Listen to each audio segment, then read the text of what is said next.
Good day, everyone. Now let's discuss Module 23, the Classroom Climate and Social Emotional Learning, or SEL. In this module, challenge yourself to attain the following learning outcomes. First, describe the classroom climate that is conducive for learning by the use of simile or metaphor. Second, create a conducive classroom climate in a simulation. And last is explain the five competencies of social and emotional learning. Okay, so classroom climate is more a product of the interaction between and among teacher and students than of the physical condition of the classroom. The physical condition of the classroom may exert an influence on the social interaction among the personalities in class, but it may not contribute as much as the classroom social interaction does. Classroom climate emphasize that classroom climate is primarily shaped by the interactions between teachers and students rather than solely by the physical environment. So, ang classroom climate refers to the overall atmosphere or feeling in a classroom. It's how students and teachers interact, communicate, and learn together. So, it highlights here that ang physical environment of a classroom like furnitures, decorations, or lighting can influence the atmosphere, but it's the social interactions that truly define the classroom climate.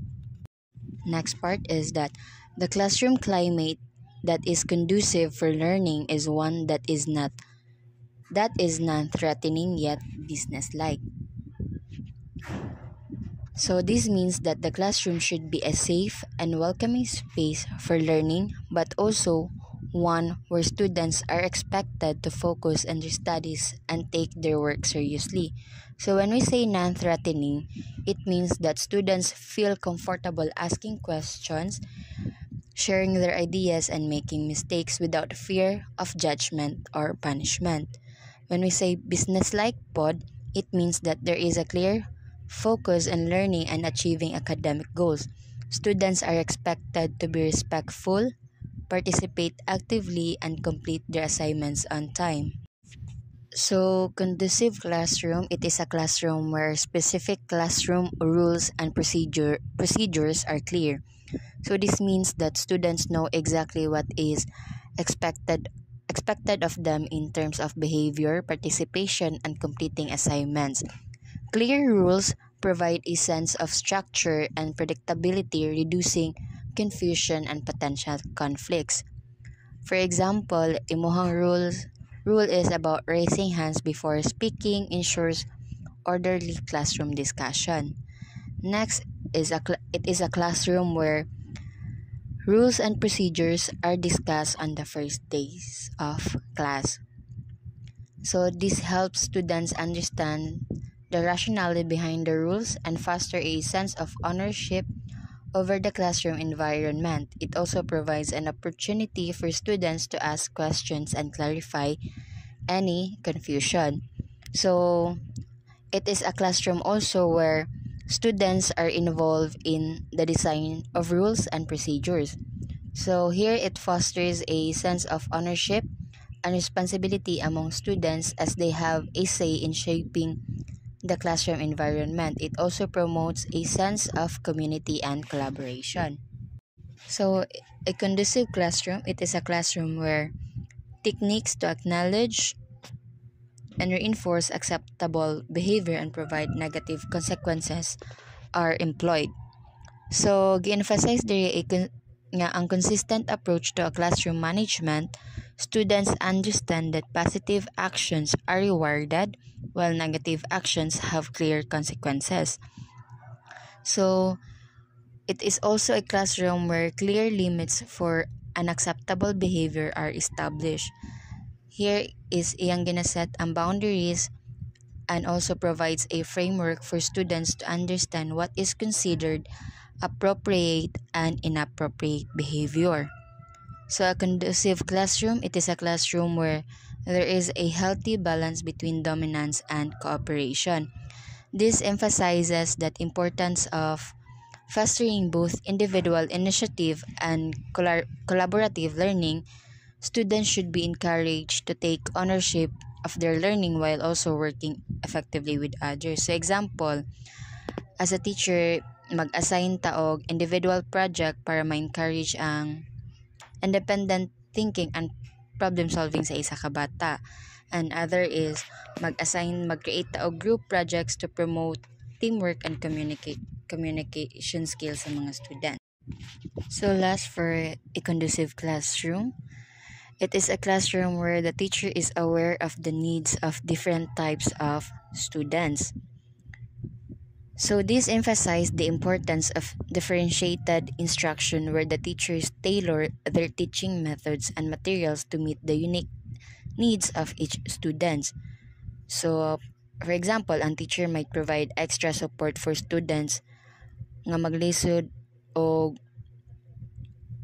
sabot sa isa ka concept.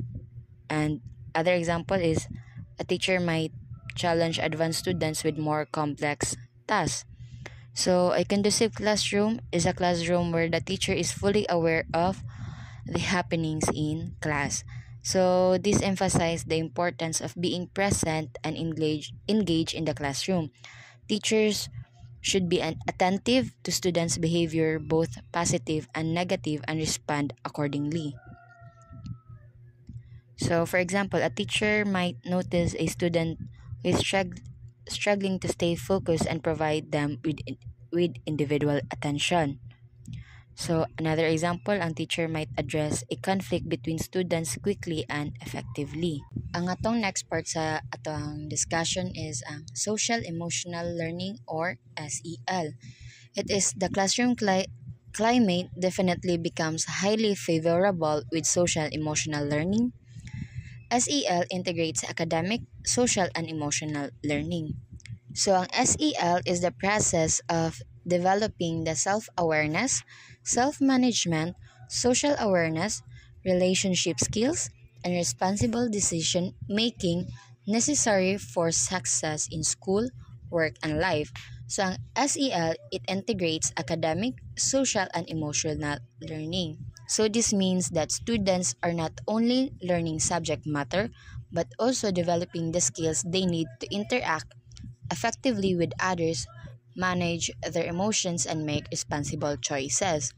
So, the classroom climate definitely becomes highly favorable with social emotional learning. When students feel safe, supported, and respected, they are more likely to engage in learning, take risks, and achieve their full potential. Next is CASEL, which means the Collaborative for Social Emotional Learning, the leading organization advancing the promotion of integrated academic, social, and emotional learning for all children in preschool through high school. So, ang mission sa CASEL is to help children develop the social and emotional skills they need to succeed in school, work, and life. So, ang CASEL nag-provide siya resources and training for educators on how to incorporate SEL into their classroom. So, it also advocates for policies that support SEL in school. So, there are 5 competencies nga gi-expound sa CASEL. So, mauni ang self-awareness, self-management, responsible decision-making, social awareness, and last is ang relationship skills. So, for the next slide, i-discuss na to tagsa-tagsa ang each competencies. So, ang first competency is ang self-awareness. It is the ability to understand your own emotions and thoughts and how they influence your behavior. It involves recognizing your strengths and weaknesses and understanding how your feelings affect your actions. So, skills in self-awareness include identifying emotions, being able to name and understand your feelings such as happiness, sadness, anger, and fear. Next is ang self-perception, recognizing your strengths, self-confidence, and self-efficacy. Self-efficacy is the belief in your ability to succeed in specific situations or accomplish a task. So, example, a student who is self-aware might recognize that they feel anxious before a test and develop strategies to manage their anxiety, such as deep breathing exercises, or positive self-talk. Second is ang self-management. It refers to your ability to regulate your emotions and behavior in different situations and to set and work toward goals. It involves controlling impulses, managing stress, and staying focused on tasks. So, ang skills nga na-include rin sa self-management is first ang executive function and self-regulation. The mental process that enable you to plan, focus attention, remembering instructions, and juggle multiple tasks successfully. Your brain needs these skills set to filter distractions, prioritize tasks, set and achieve goals, and control impulses.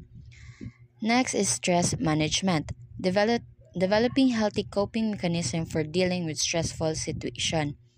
Last is self-discipline. The ability to resist temptation and stay focused on your goals even when faced with challenges. So, ang third competency is ang responsible decision making. It is the ability to make positive choices and take responsibility for positive and negative outcomes. It involves considering the potential consequences of your actions, weighing the pros and cons, and making choices that align with your values. So, skills in responsible decision making include identifying problems, which recognizing situations that require a decision. Next is analyzing situations, gathering information, considering different perspectives, and understanding the potential risks and benefits of different options. So, ang third skill is solving problem, developing and implementing solutions to address the identified problem. Ang last skills is ang reflection, which evaluating the effectiveness of your decisions and learning from your mistakes. So example, a student who is responsible in their decision making might brainstorm different solutions to a problem before choosing one. And now, here na ta sa fourth competency, which is ang social awareness. It is the ability to take the perspective of and empathize with others. It involves understanding different viewpoints, recognizing social cues, and respecting the feelings and needs of others. So, na siya 3 ka skills. First is ang empathy, the ability to understand and share the feelings of another person. Second skill is ang appreciating differences, recognizing and valuing the unique qualities and perspective of others. The last skill is ang respect, treating others with courtesy and consideration even when you disagree with them.